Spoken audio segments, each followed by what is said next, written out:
Anti cancer drugs को अभी हम आसानी से पढ़ सकते हैं अगर आपने मेरा प्रीवियस लेक्चर देखा हो, क्योंकि उसमें पैथोफिजियोलॉजी हमने बताई है कि किस तरीके से जो है ना सेल साइकिल होती है, किस तरीके से सेल डिवीजन होती है, किस तरीके से जो है ना वो डीएनए रेप्लिकेशन होती है। ड्रग्स हमारी क्या करेंगी कि उन्हीं की सेल साइकिल के अंदर या सेल डिवीजन के अंदर या डीएनए में जो है ना वो इंटरफेयरिंग करेगी, उनको जो बनने से या सेल डिवीजन के अंदर जो प्रोसेस है उनको रोकेगी। तो सबसे पहले अल्कलेटिंग एजेंट है। अल्कलेटिंग एजेंट क्या करती हैं कि क्रॉस लिंक बनाती हैं। अगर नॉर्मल तरीके से अगर आपने देखा होगा कि डीएनए के जो बेस पेयर हैं adenine, thymine, guanine, cytosine, adenine, thymine, guanine, cytosine, इससे क्या होता है कि आपके जो डीएनए के जो स्ट्रैंड है वो बन रहे होते हैं एक सीक्वेंस के अंदर। लेकिन इस सीक्वेंस के अंदर कहीं पर भी अगर वो क्रॉस लिंक हो जाए, बनने इसके एडिनिन की जगह थायमिन आ जाए या थायमिन की जगह एडिनिन आ जाए या गुआनिन की जगह साइटोसिन आ जाए या साइटोसिन की जगह गुआनिन आ जाए, तो इससे क्या होगा कि वो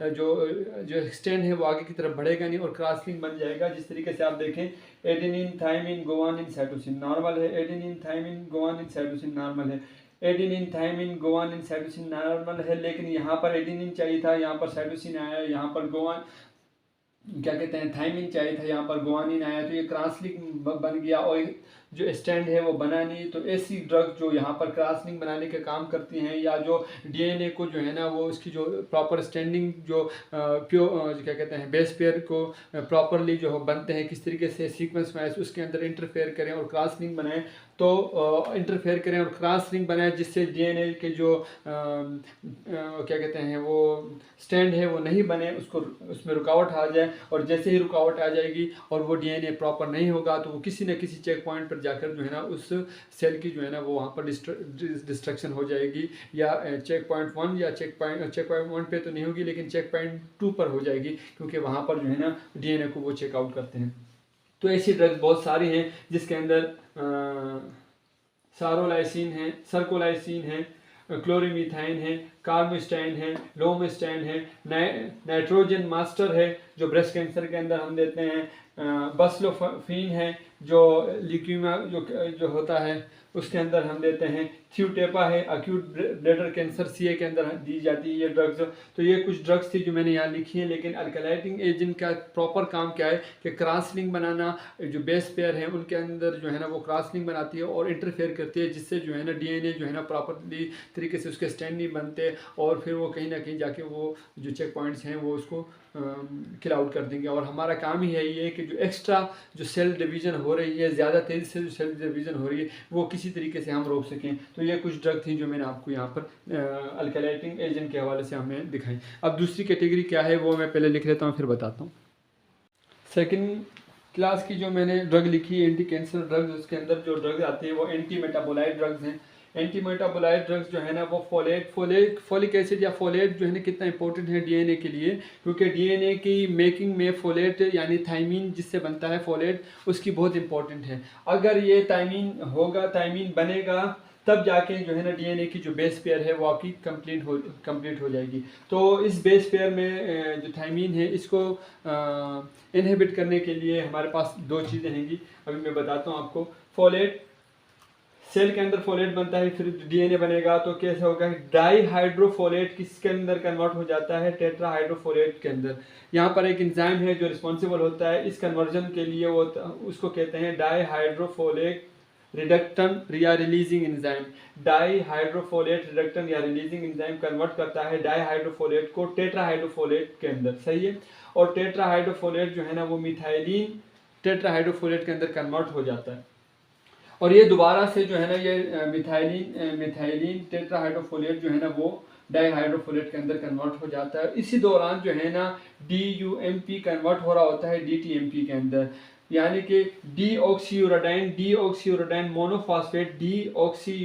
मोनोफॉस्फेट कन्वर्ट हो रहा होता है डीऑक्सीथाइमिडाइन मोनोफॉस्फेट के अंदर, डीऑक्सीथाइमिडाइन मोनोफॉस्फेट के अंदर। इसमें यहाँ पर एक एंजाइम है, यहाँ पर भी एक एंजाइम है जिसको हम बोलते हैं एक एंजाइम ये है और एक ये है, जिसको हम बोलते हैं थायमिडाइलेट सिंथेटेज एंजाइम। ये क्या करता है कि डीऑक्सीयूरेडाइन मोनोफॉस्फेट को कन्वर्ट करता है डीऑक्सीथायमिडाइन मोनोफॉस्फेट के अंदर। तो हमारे पास दो टारगेट हैं, एक तो ये टारगेट है, इस एंजाइम को हम ब्लॉक कर सकते हैं, और एक ये टारगेट है, हम इस एंजाइम को ब्लॉक कर सकते हैं ड्रग देने से कि डाईहाइड्रोफोलेट रिडक्टेंस रिलीजिंग एंजाइम हम किस तरीके से हम ब्लॉक कर दें। इसमें जो है ना मेथोट्रेक्सेट की जो ड्रग है वो क्या करती है कि वो डाईहाइड्रोफोलेट रिलीजिंग या रिडक्टिंग एंजाइम को ब्लॉक करती है। किसको? DHFR एंजाइम को ये ब्लॉक करती है, इनहिबिट करती है मेथोट्रेक्सेट। समझ में आ गई? ये एंटी मेटाबोलाइट ड्रग के अंदर जो है ना मेथोट्रेक्सेट का काम ये है। इसके अलावा जो है ना 5 फ्लोरोयूरासिल क्या करती है कि जो सामने इसके बिल्कुल पड़ा हुआ है थायमीन डायलेट सिंथेटेज एंजाइम, इसको इनहिबिट करती है। समझ में आ गई? 5 फ्लोरोयूरासिल इस एंजाइम को इनहिबिट करती है। बाकी की जो दो ड्रग हैं ये प्यूरिन एनालॉग हैं, यानी कि एडेनिन और गुआनिन, एडेनिन और गुआनिन, इनको जो है ना वो बनाने से रोकती है, इंटरफेयर करती है। तो ये प्यूरिन एनालॉग हैं ये दो ड्रग, मार्कोप्टा प्यूरिन और 6-थियोगुआनिन। 6-थियोगुआनिन जो है, 6-थियोगुआनिन और मार्कोप्टा प्यूरिन ये क्या करती हैं कि वो प्यूरिन एनालॉग है, प्यूरिन के अंदर जो है ना वो इंटरफेयर करते हैं। बाकी जो थायमीन है, थायमीन अगर किसी तरीके से न बने तो डीएनए नहीं होगा। इसके लिए हमारे पास दो टारगेट हैं, डाईहाइड्रोफोलेट रिलीजिंग एंजाइम और थायमीन डायलेट सिंथेटेज एंजाइम। जो मेथोट्रेक्सेट है वो इस एंजाइम को ब्लॉक करती है DHFRE को, और 5 फ्लोरोयूरासिल जो है ना वो थायमीन डायलेट सिंथेटेज एंजाइम को ब्लॉक करती है। अगर ये ब्लॉकेज हो गई तो क्या है, आपका डीएनए बनेगा? नहीं बनेगा। डीएनए नहीं बनेगा तो उसी तरीके से ये प्रोसेस भी जो है ना वो क्या हो जाएगी कि सेल की जो डिवीजन के अंदर रुकावट पैदा कर देगी, जिससे जो है ना वो नया सेल बनेगा नहीं। तो ये तो थी आपकी एंटी कैंसर ड्रग में एंटी मेटाबोलाइट ड्रग्स। अब हम आगे चल के देखते हैं कि तीसरे नंबर पर हमारे पास कौन सी ड्रग आती है, कौन सी कैटेगरी आती है। आइए कुछ एंटीबायोटिक्स की बात कर लेते हैं। तीसरे नंबर पर ऐसी ड्रग्स हैं जो एंटी कैंसर एजेंट हैं, लेकिन एंटीबायोटिक की कैटेगरी में आती हैं। एग्जैक्ट मैकेनिज्म उनका नहीं है पता कि ये एंटीबायोटिक किस जगह पर जाकर जो है ना वो सेल डिवीजन को रोकती है। टोपोआइसोमरेज एंजाइम को जो सेकंड एंजाइम है उसको इनहिबिट करती है, हेलिकेज एंजाइम है उसको इनहिबिट करती है, या फ्री रेडिकल फॉर्मेशन जो है ना वो जनरेट करते हैं, जिससे डीएनए डैमेज हो जाता है। लेकिन फिर भी मैंने यहाँ कुछ मेडिसिन लिखी है, उसके बारे में जो लिखा गया है, जो बताया गया है वो मैं आपको बता देता हूँ। डॉक्सोरोबिसिन, डुआनोरोबिसिन ये क्या करती हैं कि या तो ये टोपोआइसोमरेज एंजाइम को इनहिबिट करती हैं, जो फ्री रेडिकल फॉर्मेशन जो है आपने देखा होगा कि जैसे डॉटर सेल हैं वो क्या करते हैं, वो प्रेशर बिल्ड करते हैं, सुपर क्वेलिंग होती है, जिससे जो है ना सुपर क्वेलिंग की वजह से डीएनए डैमेज हो सकता है।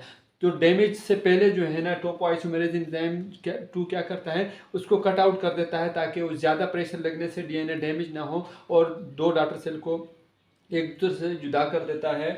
तो उस एंजाइम को इनहिबिट करने के लिए डॉक्सिरोबिसिन और डुआनोरोबिसिन का यूज़ करते हैं, ताकि वो एंजाइम इनहिबिट हो जाए और जो सुपर क्वाइलिंग की वजह से जो डीएनए डैमेज हो रहा है वो डैमेज होने से बच जाए। तो ये ड्रग्स वो काम करती हैं। इसके अलावा टोपोआइसोमरेज एंजाइम को इनहिबिट करने के लिए कुछ प्लांट ड्रग्स हैं जो प्लांट से ली गई हैं, उसके अंदर जो है ना टीनोपोसाइड्स हैं और इटोपोसाइड्स हैं। ये दोनों ड्रग्स क्या करती हैं, ये भी टोपोआइसोमरेज एंजाइम 2 को ही ब्लॉक करती है। जैसे मैंने आपको बताया कि वो सुपर क्वाइलिंग की वजह से डीएनए डैमेज हो रहा होता है, तो टोपोआइसोमरेज एंजाइम उसको कट करता है ताकि वो डैमेज से बच जाए। लेकिन अगर हम ये ड्रग देंगे तो ये टोपोआइसोमरेज एंजाइम को होल्ड कर देंगे, ब्लॉक कर देंगे, इनहिबिट कर देंगे। वो फिर सुपर क्वाइलिंग की वजह से जो जनरेट हो रहा है प्रेशर, उसको जो है ना कॉइल को कट नहीं कर पाएगा, जिससे जो है ना डीएनए डैमेज होगा। और अगर एक दफ़ा डीएनए डैमेज हो जाएगा तो वो चेक पॉइंट के पास जब जाएगा तो उसको वहीं से वो सेल डिस्ट्रॉय कर देंगे।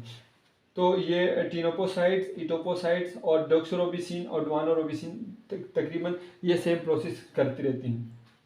ब्लूमाइसिन के बारे में बताया गया है, एग्जैक्ट मैकेनिज्म इन सब के बारे में नहीं है, लेकिन मैंने जो लिखा गया है, जो कहा गया है, उसके बारे में मैं आपको बता रहा हूँ कि ब्लूमाइसिन जो है ना वो फ्री रेडिकल फार्मेशन करता है, और फ्री रेडिकल फार्मेशन की वजह से जो है ना डीएनए को डैमेजिंग होती है, और डीएनए अगर डैमेज हो जाएगा तो चेक पॉइंट जो है ना उसको वहीं पर जो है ना उस सेल को डिस्ट्रॉय कर देगी। इसके अलावा मीटोमाइसिन है, इनहिबिट करता है डीएनए सिंथेसाइज को, क्रॉस लिंक जैसे कि मैंने एडिनिन गुआनिन साइटोसिन थाइमिन के अंदर जो एक प्रॉपर जो है ना एक सीक्वेंस चलता है स्टैंड बनाने के, अगर उसके अंदर क्रॉस लिंक बन जाए, उसके अंदर जो है ना कहीं पर जो है ना वो आपको थाइमिन की जगह गुआनिन, गुआनिन की जगह साइटोसिन मिल जाए तो वो क्रॉस लिंक हो जाएगी, और जिससे जो है ना डीएनए के स्टैंड बनेंगे नहीं। अगर डीएनए के स्टैंड नहीं बनेंगे तो वो स्टैंडर्ड जो चाहिए डीएनए के लिए वो होगा नहीं, चेक पॉइंट उसको उस सेल को वहाँ पर ही डिस्ट्रॉय कर देगा। और हमारा काम ही यही है कि किसी तरीके से जो एक्स्ट्रा सेल बन रहे हैं, एक्स्ट्रा न्यू ग्रोथ हो रही है, उसको हम रोकें, सेल ग्रोथ को हम रोकें, सेल डिवीजन को हम रोकें।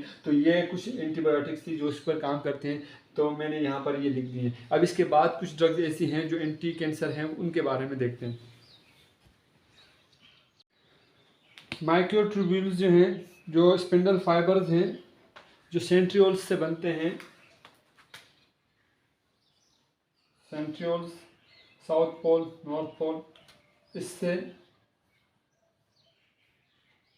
माइक्रोट्यूब्यूल्स बनते हैं, जैसे कि आपको बताया गया था। ये माइक्रोट्यूब्यूल्स हैं, स्पिंडल फाइबर्स हैं, इनके साथ फिर जो है ना क्रोमोसोम अटैच रहते हैं। अब इनके ऊपर भी ड्रग्स काम करती हैं। ज़्यादातर जो है ना ये जो विनकाल्कालाइड्स हैं या पेक्लीटेक्सिल है, ये प्लांट से लिए गए ड्रग्स हैं। तो ये विनकाल्कालाइड्स क्या करते हैं, ये डीस्टेबलाइजर है, माइक्रोट्यूब्यूल डीस्टेबलाइजर है, यानी कि ये इस स्पिंडल फाइबर को बनने ही नहीं देंगे, इस स्पिंडल फाइबर को बनने ही नहीं देंगे। समझ में आ गई? अगर ये स्पिंडल फाइबर बनेंगे नहीं तो ये क्रोमोसोम के साथ जुड़ेंगे भी नहीं, और क्रोमोसोम को एक दूसरे से जो डिवीजन होती है या जो बीच के अंदर जो इनके ब्रेकअप होता है वो भी नहीं होगा। तो ये ड्रग्स यही करते हैं कि स्पिंडल फाइबर नहीं बनते, सेंट्रियोल से स्पिंडल फाइबर नहीं बनाने देते, ताकि जो है ना वो क्रोमोसोम से अटैच ना हो। तो ये इनके अंदर जो है ना विनकाल्कालाइड्स ड्रग्स हैं, इनके अंदर विनब्लस्टाइन, विनरेल्बिन और विनक्रिस्टीन के नाम से ये ड्रग्स आती हैं। इनका काम ये है कि ये स्पिंडल फाइबर माइक्रोट्यूब्यूल्स को डिस्टेबलाइज कर दें, यानी कि उसको बनने ना दें, उनको जो है ना रोके रखें, इनहिबिट करें। इसके बाद दूसरी जो माइक्रोट्यूब्यूल्स के ऊपर जो ड्रग्स काम करती है उसको स्टेबलाइजर कहते हैं, माइक्रोट्यूब्यूल स्टेबलाइजर कहते हैं, यानी कि वो स्टेबल रखते हैं इन स्पिंडल फाइबर को, इन माइक्रोट्यूब्यूल्स को स्टेबल रखते हैं, और इनको जो है ना वो इन क्रोमोसोम से टाइट जुड़े हुए रखते हैं। उनको मौका नहीं देते, कि उनको परमिशन ही नहीं देते कि ये इनसे जो है ना वो अपने आप को हटा सके। ये माइक्रोट्यूब्यूल्स इनके साथ अटैच ही रहेंगे। आपने देखा होगा कि एक वक्त आता है कि माइक्रोट्यूब्यूल्स ख़त्म हो जाती हैं यहाँ पर, और सिर्फ क्रोमोसोम रह जाते हैं, और इनको जो है ना फिर न्यूक्लियस के अंदर बंद करके दो नए डॉटर सेल बनाए जाते हैं। लेकिन ये स्पिंडल फाइबर को अगर हम स्टेबल रखें और इनको जो है हम इनसे अलग ना होने दें, तो क्या होगा कि जो फॉर्मेशन है उसके अंदर जो है ना जो फेज़ है उसके अंदर जो है ना वो एक इनहिबिशन आ जाएगी, प्रॉपर तरीके से वो सेल बनेगा नहीं। और अगर प्रॉपर तरीके से सेल बनेगा नहीं तो जो चेक पॉइंट वाले हैं वो बहुत ज़्यादा जो है स्ट्रिक हैं, वो क्या करते हैं कि उसी सेल को डिस्ट्रॉय कर देंगे। तो हमारा काम ही यही है कि किसी तरीके से over production of the cell जो है, जो ज़्यादा से ज़्यादा सेल बने, उसको हम उसमें हम कमी ला सकें, ताकि ज़्यादा प्रोडक्शन सेल की ना हो। तो ये वाले जो है माइक्रोट्यूब्यूल स्टेबलाइजर हैं, जिसके अंदर पेक्लीटेक्सिल, डोस्टेक्सिल के नाम से ड्रग्स मैंने लिखी हुई है, और ये जो है डिस्टेबलाइजर हैं, ये जो है स्पिंडल फाइबर को बनने नहीं देंगे, ये विनकाल्कालाइड्स ग्रुप हैं। तो ये माइक्रोट्यूब्यूल्स के ऊपर जो ड्रग्स काम करते हैं वो मैंने आपको बताई। सेल डिवीजन का पढ़ना और इनको समझना इसलिए लाजमी था कि अभी हमें जो है ना बहुत आसानी से जो है ना वो ड्रग्स पढ़ने में मुश्किल नहीं होगी। अभी आगे चल के हम और ड्रग्स पढ़ते हैं। एंटी कैंसर हार्मोनल थेरापी ये क्या करते हैं, रिलीफ पहुंचाती हैं, क्योंकि आपके जो मेल और फीमेल के जो हार्मोन्स हैं वो क्या करती हैं, ईस्ट्रोजन क्या करता है कि यूट्रस के अंदर जो है ना वो यूट्रस की इनलार्जमेंट के अंदर बहुत इंपॉर्टेंट उसका रोल है। ऊपर से उसको कैंसर भी है उसी पेशेंट को, तो क्या होगा, यूट्रस भी जो है ना वो इनलार्ज हो रहा है ड्यू टू द एस्ट्रोजन, और दूसरे नंबर पे जो है ना वो सेल की डिवीजन भी हो रही है नॉर्मली।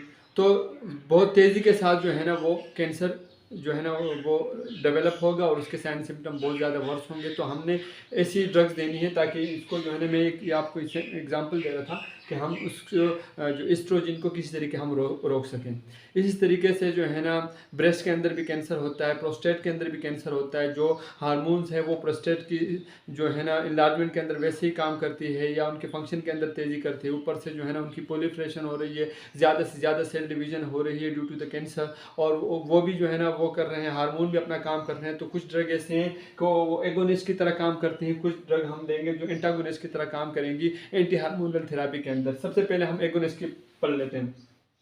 ये ड्रग्स क्या करती हैं, रिलीफ आपको देंगी। तो एंटागोनिस्ट में हम देते हैं ग्लाइकोकार्टिकोइड। अब ये कार्टिसोन जो है, ये ड्रग जो है, इसके अंदर प्रीडिनिसोलोन है, डेक्सामेथासोन है।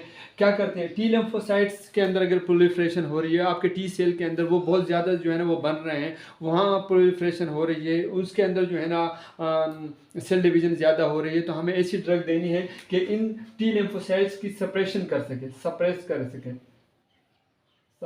सके। तो इसके लिए हम जो ड्रग यूज़ करते हैं वो है प्रीडिनिसोलोन और डेक्सामेथासोन।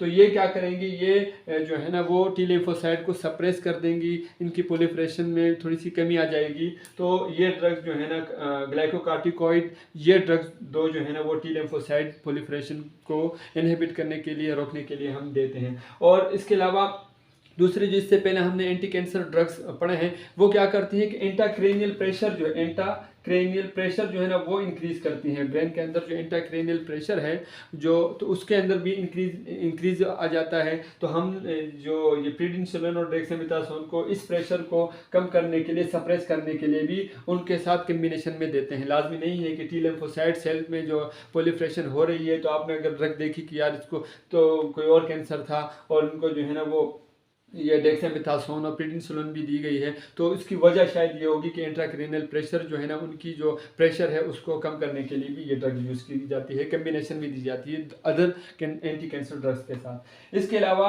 प्रोजेस्टेरॉन हम देते हैं, फीमेल सेक्स हार्मोन है, प्रोजेस्टेरॉन देते हैं। क्या होता है कि ईस्ट्रोजन क्या करता है कि प्रोलिफरेशन को तेज़ करता है, यूट्रस भी जो है ना वो प्रोलिफरेट हो रहा है, वहाँ पर उसकी जो है ना सेल डिवीजन ज़्यादा हो रही है। दूसरा जो है ना आपका हार्मोन है एस्ट्रोजन, वो भी जो है ना वो, जैसे मैंने कहा कि वो भी जो है ना वो तेज़ी कर रहा है और यूट्रस को इन्लार्जमेंट करने के लिए। तो हमने इस एस्ट्रोजन के लेवल को कम करने के लिए क्या करता है, इस यूट्रस की प्रोलिफरेशन को कम करने के लिए एक ड्रग देते हैं जिसको हम प्रोजेस्टेरॉन कहते हैं। वो क्या करता है, वो इस प्रोलिफरेशन को स्टॉप कर देगा।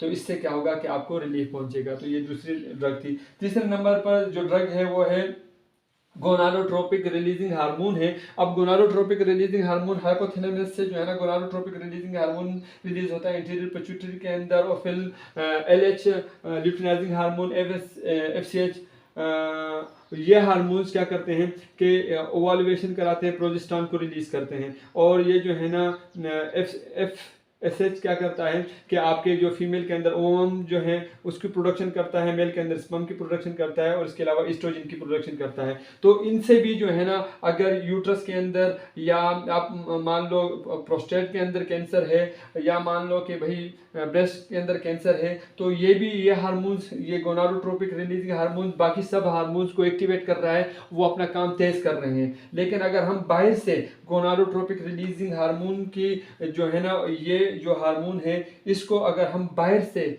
दें वाया इंजेक्टेबल या वाया ओरल रूट, यानी कि ल्यूप्रोलाइड, जियोसिरिलीन और नेफिरलिन, ये 3 ड्रग्स मैंने लिखी हुई हैं। ल्यूप्रोलाइड, जियोसिरिलीन और नेफिरलिन, ये ड्रग्स क्या करती हैं कि ये गोनाडोट्रोपिक रिलीजिंग हार्मोन की जो बॉडी के अंदर इंक्रीज है उसको बढ़ा देती है। अगर आप बॉडी के अंदर इसकी इंक्रीज को बढ़ा दोगे गोनाडोट्रोपिक रिलीजिंग हार्मोन की, तो हाइपोथैलेमस समझेगा कि मुझे तो गोनाडोट्रोपिक रिलीज बनाने की जरूरत नहीं है, क्योंकि बाहर वैसे ही ब्लड बॉडी के अंदर जो है ना ये जो गोनाडोट्रोपिक रिलीजिंग हार्मोन है वो बहुत ज़्यादा है। तो इस वजह से जो है ना ये जो है ना गोनाडोट्रोपिक रिलीजिंग हार्मोन नहीं बनाएगा और बाकी का जो फंक्शन है वो नहीं होगा, क्योंकि इनके ये जो बाकी जितने भी फंक्शन में पिट्यूटरी ग्लैंड के अंदर LUH, LH और FSH ये हार्मोन तब काम करेंगे जो gonadotropic releasing hormone interior pituitary gland को अपनी सीक्रेशन देगा। लेकिन बाहर ब्लड के अंदर ज़्यादा एक्सेसिव अमाउंट के अंदर गोनाडोट्रोपिक रिलीजिंग हार्मोन के होने की वजह से हाइपोथैलेमस जो है ना इसको एक्टिव नहीं होने देगा। तो इससे जो है ना क्या होगा, ये क्या करते हैं, ये भी एक एगोनिस्ट है, जो एगोनिस्ट है जो क्या करता है कि गोनाडोट्रोपिक रिलीजिंग हार्मोन की तरह ही काम करता है, उसको जो है ना कहता है कि मैं काम करूंगा, हालांकि उसने काम नहीं करना होता। तो ये कुछ ड्रग्स थी जो एगोनिस्ट के कैटेगरी में आ रही थी। हम अभी एंटागोनिस्ट को पढ़ेंगे कि कौन सी एंटागोनिस्ट एंटी हार्मोनल थेरापी है जिससे जो है ना हम एंटी कैंसर के जो पेशेंट हैं उनके साइन सिम्टम के अंदर रिलीफ पैदा कर सकते हैं और पेशेंट को जो है ना एक रिलीफ मुहैया हो। अभी मैं थोड़ा लिख लेता हूँ, फिर उसके बाद मैं आपको बताता हूँ। कुछ हार्मोनल एंटागोनिस्ट के बारे में हम बात कर लेते हैं। सोमाटोस्टेटिन एनालॉग अगर हम देखें तो क्या होगा कि सेल के सरफेस के ऊपर सोमाटोस्टेटिन का रिसेप्टर प्रेजेंट रहता है। ये रिसेप्टर है, ये यहाँ पर आके बाइंड होता है, तब जाके कोई भी जो सेल है वो अपना काम करता है या हार्मोन जो है ना वो अपना काम करता है। लेकिन अगर हमने ग्रोथ हार्मोन अपना काम करता है, जिस चीज़ की भी ग्रोथ हो रही होती है ग्रोथ हार्मोन काम करता है। अगर हमने ग्रोथ हार्मोन इनहिबिटर यानी कि ऑक्टीरोटाइड ड्रग दे दी और यहाँ पर आके बैठ गई तो सोमाटोस्टेटिन को यहाँ पर बाइंड होने की जगह नहीं मिलेगी, और जब बाइंड होने की जगह नहीं मिलेगी तो ग्रोथ हार्मोन की ग्रोथ में इफेक्ट पैदा हो जाएगा। तो ऐसी ड्रग जो ग्रोथ हार्मोन को या जो ग्रोथ हार्मोन को एक्टिवेट करता है, जो ग्रोथ हार्मोन अपने फंक्शन जो करता है बॉडी के अंदर, उसका ये काम है कि ग्रोथ को बढ़ाए। ऊपर से जो है ना आपकी सेल प्रोलिफरेशन हो रही है, वहाँ पर जो है ना सेल डिवीजन ज़्यादा हो रही है, तो हम लोग क्या करते हैं कि सोमाटोस्टेटिन है इसलिए ये क्या है, इसके रिसेप्टर प्रेजेंट रहते हैं ग्रोथ हार्मोन के ऊपर। अगर हमने उस ग्रोथ हार्मोन को ब्लॉक करना है तो हमने बाहर से कोई इनहिबिटर देना है ग्रोथ हार्मोन की, तो इसके अंदर जो है ना ऑक्टीरोटाइड ड्रग्स है वो आती है, यहाँ पर बैठ जाती है, तो सोमाटोस्टेटिन अपने रिसेप्टर से बाइंड नहीं होता, और बाइंड नहीं होता तो ग्रोथ हार्मोन अपना काम नहीं करता। इसके अलावा एंटी एस्ट्रोजन क्या करता है, क्या काज करता है, यूट्रस फीमेल हार्मोन क्या करता है कि यूट्रस की इनलार्जमेंट करता है, ब्रेस्ट की इनलार्जमेंट करता है, ये काज कर सकता है यूट्रस कैंसर और ब्रेस्ट कैंसर, क्योंकि ये जो यूट्रस को की प्रोलिफरेशन में मदद देता है, शायद उसको ओवर एक्टिव कर दे और ज़्यादा से ज़्यादा सेल बनाए और इतने सेल डेथ ना हो, जितने ज़्यादा से ज़्यादा बन रहे हैं तो क्या होगा कि ब्रेस्ट कैंसर हो सकता है और यूट्रस कैंसर हो सकता है। तो हमने बाहर से कोई ड्रग देनी है, इसके अंदर जो है ना टीमोक्सिफिन के नाम से एक ड्रग आती है जो ब्रेस्ट कैंसर के अंदर बहुत यूजफुल है, वेल अप्रूव ड्रग है, एंटी एस्ट्रोजन ड्रग यानी कि एंटी एंटागोनिस्ट ड्रग, ऐसी ड्रग जो एस्ट्रोजन को रोक सके, तो इसके अंदर टीमोक्सिफिन ड्रग है। एंड्रोजन ड्रग जो प्रोस्टेट ग्लैंड है, जैसे कि प्रोस्टेट ग्लैंड के अंदर भी अगर इनलार्जमेंट हो रही है, हार्मोन है और वो जाके वहाँ पर जो है ना प्रोस्टेट ग्लैंड को एक्टिवेट कर रहा है, उसकी फंक्शन में ज़्यादा प्रोलिफरेशन में भी हो रही है, ऊपर से जो हार्मोन है वो भी उसको तेज़ कर रहा है, तो हमने क्या करना है कि ऐसी ड्रग देनी है कि उस कि हार्मोन की जो हार्मोन की एक्टिविटी है या उस ऑर्गन की प्रोस्टेट ग्लैंड की एक्टिविटी को सप्रेस करे। उसके अंदर जो है ना फ्लूटामाइड के नाम से एक ड्रग आती है, ये प्रोस्टेट CA के अंदर यानी प्रोस्टेट ग्लैंड की जो प्रोलिफरेशन है उसको रोकती है। तो ये कुछ एंटागोनिस्ट ड्रग थे। इससे पहले हमने एगोनिस्ट ड्रग पढ़े थे हार्मोनल एक्टिविटी के हवाले से। इससे पहले जो जितने भी हमने ड्रग्स पढ़ी थी जो हम पढ़ चुके हैं, तो एंटी कैंसर ड्रग का जितना भी हम लोगों ने पढ़ना था, जो जितनी भी कैटेगरी थी, जितनी ड्रग की कैटेगरी थी हमने पढ़ ली है। आपने मेरी पहली लेक्चर देखना है जिसके अंदर जो है ना पैथोफिजियोलॉजी के मैंने बताया हुआ है कि किस तरीके से सेल साइकिल, सेल डिवीजन और किस तरीके से सारा प्रोसेस होता है। फिर उसके बाद जो है ना ये मेरी दूसरी वीडियो जो मैंने अभी बनाई है जो ड्रग के ऊपर है, एंटी कैंसर ड्रग के ऊपर है, तो फिर आपको ये पता पड़ जाएगा कि कौन सी ड्रग कहाँ जाकर किस तरीके से काम करती है। उम्मीद है आपको ये लेक्चर पसंद आया होगा। इसके बारे में मुझे लाजमी कमेंट कीजिएगा, और इसके अलावा इसके और अगर आपको किसी और क्या कहते हैं ड्रग्स या किसी और कैटेगरी के बारे में अगर कुछ आप मुझे मौका देंगे तो मैं लेक्चर इंशाल्लाह उसके लिए बनाने की कोशिश करूँगा। बहुत बहुत शुक्रिया आपका। बाय।